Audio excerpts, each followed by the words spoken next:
After 8 years of making gun ownership a partisan and ideological issue, former President Barack Hussein Obama yesterday was on CBS Mornings for an interview and complained about gun ownership being an ideological and partisan issue.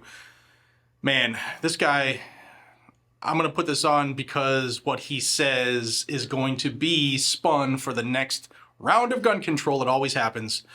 Before I jump into it, I want to thank the sponsor of today's video and give them a shout out, Warwood Tools. Guys and gals, Warwood Tools, they've been around since 1854. They're in America, made in America. They've been making American tools by hand the whole time. U.S. Sourced steel, U.S. labor. And the reason I'm giving them a shout out is because here, the last handful of days in this house before it sells, had to do some demo, right? Everybody's been there, whether it's breaking up old furniture or what have you. And they were like, hey man, can we send you a sledgehammer? Because I didn't have one.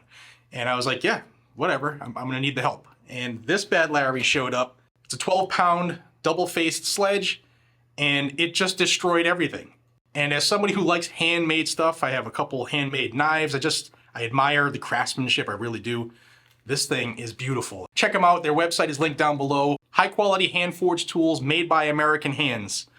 This is awesome. Thanks to them for sending it out. It destroyed my furniture. So thank you, Warwood Tools. Check them out. Guys and gals, so Barack Hussein Obama, I'm going to show you a couple things. He was on CBS Mornings yesterday.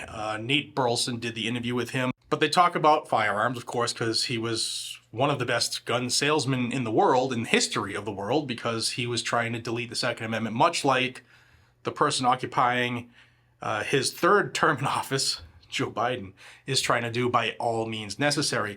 I'm going to play you a couple clips. We'll be right back, and I want to hear from you. What is the radical solution? And do you believe there is a larger issue at hand that causes fractures among us in this country? We are unique among advanced, developed nations in tolerating, on a routine basis, gun violence in the form of shootings, mass shootings, suicides. In Australia, you had one mass shooting 50 years ago, and they said, oh, we're not doing that anymore. That is normally how you would expect a society to respond when your children are at risk. Why is it so hard for us to do that? Look, I think somehow, and there are a lot of historical reasons for this, gun ownership in this country became an ideological issue and a partisan issue in ways that it shouldn't be. It has become sort of a proxy for arguments about our culture wars. Instead of thinking about it in a very pragmatic way, we end up really arguing about identity and emotion and all kinds of stuff that does not have to do with keeping our children safe. Even in the absence of action at the federal level, you are still seeing communities able to reduce violence by dealing with not just access to guns, but just as importantly, making sure that the young people in these communities feel as if they've got somebody who's paying attention to them. We don't have room for cynicism, and we can't give up. Post-presidency, what about this country keeps you up at night? The thing that I'm most worried about is the degree to which we now have a divided conversation. We may disagree on gun violence in terms of what the best prescriptions are, but we can't deny the data that says the United States has levels of gun violence that are 5, 10, 15 times more than other countries. So if we say that it's just a mental health problem, well, it's not like there aren't people with mental health problems in those other countries. What's the difference? This is probably the difference. Now, we can have a debate, but at least we've agreed on some facts. Okay, so a couple things to note.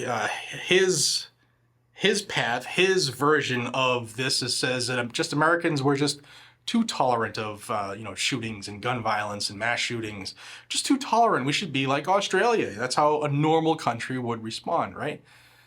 Except Second Amendment isn't in any other countries constitutions, right? This country was founded on gun violence. Let's be honest. This country, the people who lived here, were a bunch of hardworking Americans who said no more tyranny. And they took their freedom by force and left a clause for us should we ever have to do that again.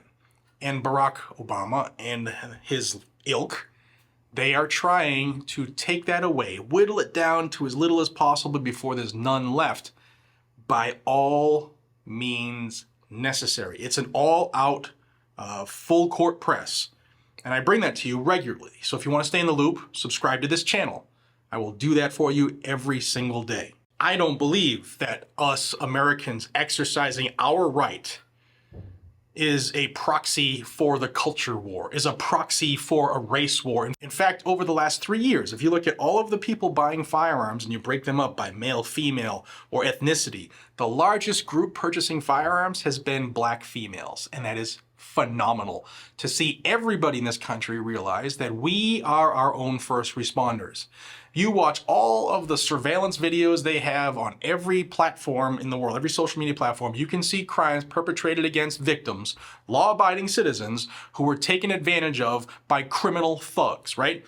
And what is the ultimate force equalizer? Your Second Amendment right. Now, you don't have to exercise your Second Amendment right, but you should never give it up. Because millions of people now are saying, you know what? Maybe we didn't think it was so cool or necessary a couple of years ago, but the summer of love, the mostly peaceful protests, the burn it all down, the going soft on crime, the removing the cash bail system, putting criminals back on the street to reoffend before they are ever seen in court for their first crime. People are waking up, and our Second Amendment is key. So let me know what you think about Barack Hussein Obama's outlook. And I want to show you one more thing before you leave. I don't know this guy's last name. Tony Dokoupil, whatever. He's one of the hosts on this CBS Mornings show. And look what he says. It's so important to remind ourselves that the goal here, my fond hope, and I know yours as well, is that this table here will be that common conversation in American life, and you can have conversations like that. He's also, he's quite an academic. He's a deep reader. He's historically correct in saying that the gun debate has become ideological. I mean, as recently as the late 80s, yes, Republican Supreme Court nominees did not interpret the Second Amendment as meaning individual ownership of firearms, but state militias. Yeah. It's been a cultural and legal shift in interpretation, and that means that we can go back to it in theory. So that is a big belief out there by the anti-gunners, that the Second Amendment is not an individual right, and they're trying to get back to that, which is why they say that the Supreme Court is illegitimate. Ooh, I could keep going. Guys and gals, thank you so much for your time. I really want to see your comments on this one. I think we should have a conversation in the comments, all of us watching. What do you think this will spawn? Do you believe what Barack Obama says? Well-spoken cat, I'll give him that, but his point of view is fucking crazy. And especially the CBS cat. Is the Second Amendment an individual right? I believe so, and I know a lot of people died to make sure of that. Guys and gals, let me know what you think down below. Until we see each other again, be safe, stay vigilant, carry a gun to keep you, your friends, your family, your community safe. Until we see each other again, have a great day. Take care.